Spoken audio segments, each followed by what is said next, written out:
Les gars, j'espère que vous allez tous bien. Content de vous retrouver aujourd'hui. Le Barça en tête de la Liga, 7 points d'avance. On attend le match du Real Madrid qui va pas tarder. Enfin, c'est dans la journée quoi. Ça dépend à quelle heure vous regardez la vidéo. J'ai retenu 8 questions de votre part. Merci à tous les participants et on va pas perdre de temps. On va commencer tout de suite avec Dani Rodriguez qui fait plus que Ansu Fati.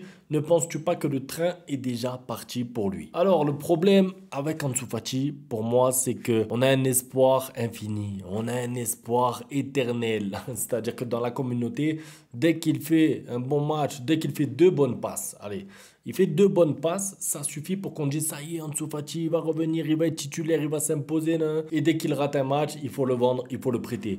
Moi, je pense qu'il faut un peu de nuance dans tout ça. Et mon avis, vous le connaissez, je l'ai dit et je le confirme, il faut qu'Ansu Fati soit prêté dans un autre club de Liga. S'il part dans un autre club de Liga qui joue 28, 30 matchs sur 38 en Liga, alors il aura du rythme, alors il pourra revenir à un niveau correct, à un bon niveau. Et si c'est pour qu'il reste au Barça, qui joue 3 matchs, un match en Coupe du Roi, un match à domicile contre l'avant-dernier et un match à l'extérieur contre le dernier, il va pas avoir de rythme, il sera pas épanoui, il pourra pas être pertinent. Et le problème quand je dis ça, c'est qu'il y a des défenseurs d'Ansu Fati qui viennent me dire que je l'aime pas, que je veux qu'il parte parce que non, moi je pense à son bien lui, mais aussi et surtout le bien du Barça. Et je sais que ce Ansu Fati là, qui n'a pas de rythme, qui n'enchaîne pas les matchs, il ne peut pas apporter quelque chose lui au Barça. Après, si tu mets Ansu Fati avec le reste du 11 titulaire, c'est-à-dire le meilleur 11 possible avec juste Ansu Fati à la place soit de Ferran Torres, soit de Rafinha, pourra faire quelque chose parce que l'équipe est forte à côté. Mais ce que je veux dire, c'est que si tu fais de la rotation et que tu comptes sur Ansu Fati pour être l'élément décisif de ton équipe, ça sert à rien. Il ne peut tout simplement pas répondre à ces attentes-là, en tout cas pas dans les conditions actuelles puisqu'il joue pas assez, tout simplement. Ça prouve qu'on n'a pas de profondeur de banc. Clairement, on savait de toute façon, hein, le Barça, pour moi c'est un miracle. La saison qu'est en train de faire le Barça avec Hansi Flick, c'est un miracle dans le sens où c'est un effectif tellement court, il y a tellement peu de profondeur de banc et surtout le Barça a échappé tout le long de la saison à des blessures, on va dire majeures. Ça veut dire que Lamine Yamal, Rafinha, Pedri, ils ont raté quelques matchs par-ci par-là, mais ils n'ont pas eu de grosses blessures, 2 mois, 3 mois. Il n'y a pas eu de ligament croisé dramatique pour un joueur très important. Vous allez me dire, il y a Bernal et tout. Je sais, Bernal, il s'est blessé ligament croisé, mais c'était un joueur qui était amené à avoir un peu de temps de jeu, mais pas à être titulaire au Barça. Donc, parmi tous les bons joueurs du Barça cette année, parmi tous les titulaires, il n'y a pas un joueur qui a eu une très grosse, très longue blessure grave. Il y a Lewandowski actuellement. Est-ce qu'il manque? Oui. Est-ce qu'on a hâte qu'il revienne? Oui. Baldé de 3 semaines, il manque aussi. Dani Olmo blessé 2 semaines, 2 semaines, 2 semaines. Oui, il nous a manqué de temps en temps. Mais ce que je veux dire, c'est que le Barça s'en sort bien dans le sens où l'effectif est tellement court qu'il ne pouvait pas se permettre d'avoir des blessés de longue date, des blessés majeurs. Et ils les ont pas eu. Et c'est ça qui a fait que le Barça est toujours là actuellement en course pour le triplé. Maintenant, ce qu'on doit à tout prix retenir aussi, c'est que le Barça doit se renforcer obligatoirement. Moi, j'aime la Masia. Moi, j'adore la Masia. Je veux que les jeunes s'imposent. Mais il faut renforcer cet effectif avec aussi des joueurs confirmés pour avoir une doublure, pour avoir des joueurs capables de remplacer les Koundé. Parce que Koundé, il a joué quoi? 100 matchs d'affilée, 101 matchs d'affilée. Bon, ben, il s'est blessé, oui, au pire moment. J'ai envie de dire, c'est normal. Au bout d'un moment, quand il fait que jouer tous les 3, tous les 4 jours, on ne peut pas gagner sans les 3. Lamine Yamal, Pedri, Rafinha. Pour moi, si. Pour moi, tu peux gagner sans les 3 à condition que tout le reste de l'équipe, ce soit le 11 type. C'est-à-dire que si jamais Lewandowski était là et tu me mets une attaque Lewandowski avec Ferran Torres et avec Ansu Fati, du coup, ça reste cohérent. Au milieu, tu me mets du De Jong, du Gavi, du Fermin Lopez ou du Dani Olmo. Tu laisses Pedri au repos, Lamine Yamal et Rafinha. Tu as un 11 cohérent, tu peux gagner le match. Mais venir à l'extérieur en Liga avec des joueurs qui ont joué soit 0 match comme Dani Rodriguez, soit Ansu Fati qui en a joué 3, soit Pau Victor qui en a joué 6 ou 7.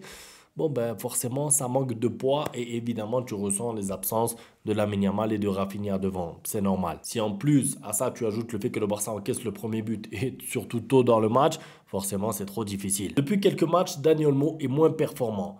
Alors je suis d'accord globalement. Maintenant pour hier, bon, c'est pas sur ce match-là que je le juge. Moi je l'attends, vous le savez, contre l'Inter Milan. Pourquoi? Parce que Dani Olmo, alors il y a toujours le débat qui doit jouer, Fermin Lopez ou Dani Olmo. Pour moi c'est clair, hein. C'est-à-dire que j'aurais aimé que Fermin Lopez soit titulaire parce qu'il a quelque chose à apporter aussi. Mais comme Fermin Lopez était titulaire hier et que Dani Olmo était remplaçant, bon, je pense qu'il n'y a pas besoin de réfléchir beaucoup. Normalement, Hansi Flick va partir avec Dani Olmo titulaire. Et j'ai envie de dire, Dani Olmo est venu pour ça. Ça veut dire que Dani Olmo, il n'est pas venu, il n'a pas été acheté. Et on ne l'a pas attendu toute l'année, toute la saison, blessure, blessure, blessure, pour que quand il y a un match important contre l'Inter, ah non, on met Fermin Lopez et Dani Olmo, il se cache sur le banc. Non, non, non, Dani Olmo, on l'attend titulaire contre l'Inter Milan. On veut le voir nous sortir un gros match. Et je ne parle pas de but, je ne parle pas de passe décisive, je veux le voir dans le match contre l'Inter Milan. On aura l'occasion de reparler de l'avant-match Inter-Barça demain. Donc abonnez-vous au passage si ce n'est pas encore le cas. Maintenant, c'est vrai que Dani Olmo, en fait, il pèse moins, je trouve. Et c'est dommage parce qu'il a les qualités pour peser. Concernant sa rentrée hier, moi, je ne la juge pas, c'est particulier. Il y a 2-1 pour le Barça, il ne reste pas longtemps. Ils sont tous en gestion, ils ont tous la tête à l'Inter Milan. Je ne peux pas leur en vouloir et je ne peux pas en vouloir à Dani Olmo. Mais c'est vrai que déjà, le match aller contre l'Inter Milan de Dani Olmo, il n'est pas incroyable. Son classico, il n'est pas terrible non plus. Bon, j'ai envie de le voir un peu plus. Je préfère 1000 fois perdre le classico prochain que perdre mardi. Alors, aïe, aïe, aïe, les compromis comme ça, moi, j'aime pas. En fait, j'ai envie que le Barça gagne les deux, tout simplement. Maintenant, si je dois choisir, si je suis obligé de choisir, je veux que le Barça passe en finale de Ligue des Champions. Parce que tu peux te permettre de perdre contre le Real Madrid et tu peux être champion ensuite. Je ne dis pas que ça va être le cas, je sais pas, mais la finale de Ligue des Champions, moi, j'en rêve. Voilà, je suis honnête avec vous, j'ai envie que le Barça aille au bout dans cette Ligue des Champions. La compétition n'a pas été gagnée depuis 10 ans. Le Classico, s'il y avait seulement un point d'avance, je vous aurais peut-être répondu autrement. Mais là, avec 4 points ou 7 points d'avance, ça dépend ce que fera le Real après, contre le Celta Vigo de Iago Aspas. Je ne peux pas vous dire que je préfère que le Barça se fasse éliminer mardi, c'est impossible. Et en plus, franchement, il y a une possibilité qui me fait peur, c'est que le Barça se fasse éliminer contre l'Inter. Et ensuite, la digestion, elle est difficile. Et tu joues contre le Real Madrid 3-4 jours après.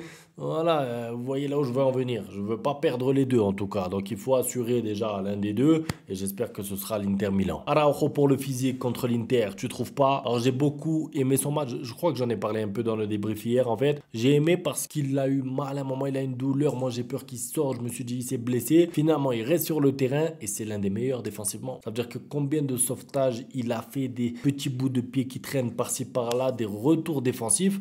Mais décisif, parce que tu joues contre Valladolid, ok, ils sont faibles, mais s'ils marquent le 2-2 à la fin, parce qu'il y a un retour défensif de Araujo qui est incroyable, j'ai beaucoup aimé vraiment le match de Araujo, il a été complet, et en plus de ça, il est décisif indirectement sur le 1 partout, parce que c'est lui qui va au duel avec le gardien, il veut pour aller mettre la tête, le gardien est obligé de mettre les points. Si Araujo n'est pas là sur l'action, le gardien il peut capter la balle tranquille, il n'y a pas la balle qui revient sur Rafinha. Donc Araujo est là dans la surface adverse, il est aussi bon dans sa propre surface. J'ai aimé son match. Maintenant, si la question c'est est-ce qu'il doit être titulaire, écoute, comme il n'y a pas de Koundé, pourquoi pas mettre au lieu d'Eric Garcia, Araujo à droite? C'est vrai, c'est une possibilité. Maintenant, ça fait un petit moment qu'Araujo n'a pas joué à droite. On se rappelle de l'époque où il jouait à droite et qu'il gagnait presque tous ses duels face à Vinicius. Sauf un Classico où vraiment il s'était fait avaler par Vinicius. Mais globalement, Araujo, on sait qu'il peut dépanner à droite. Après, ça dépend ce que recherche Hansi Flick. Le problème, c'est quoi de Araujo? C'est qu'en termes de relance, c'est limité. Et vous savez que l'Inter Milan qui joue bloc bas, ça nécessite des joueurs assez techniques à droite et à gauche. D'ailleurs, ça va être un problème, ça, les latéraux, parce que j'en ai pas parlé. J'ai oublié de vous parler de ça, mais c'est dramatique. Apparemment, Baldé n'est pas prêt pour le match contre l'Inter Milan. Donc, on nous avait dit il sera là, il sera disponible, il sera titulaire. Finalement, apparemment, il n'est pas encore prêt, mais il sera là pour le Classico. C'est dramatique. C'est dramatique. Maintenant, bon, le Barça a quand même un effectif cohérent et le 11 sera compétitif, j'en doute pas, mais pas de Koundé, pas de Baldé. C'était deux latéraux. Ça va pas être facile. Maintenant, je suis quand même dans l'espoir. Je suis dans l'espoir de quoi? D'un miracle et de voir une actualité sortir qui me dit que Baldé sera convoqué. Je sais pas pourquoi, j'y crois encore. Bon, c'est tout pour la vidéo en tout cas. Un vrai plaisir de la faire. On se retrouve demain pour parler Ligue des Champions et Inter Milan. Le match est mardi, vous le savez. Un grand merci à tous pour le soutien. À demain pour la suite. Ciao. Bang, bang, bang, bang, goodbye. Ustedes pueden aceptar mi negocio o aceptar las consecuencias. Plata o plomo.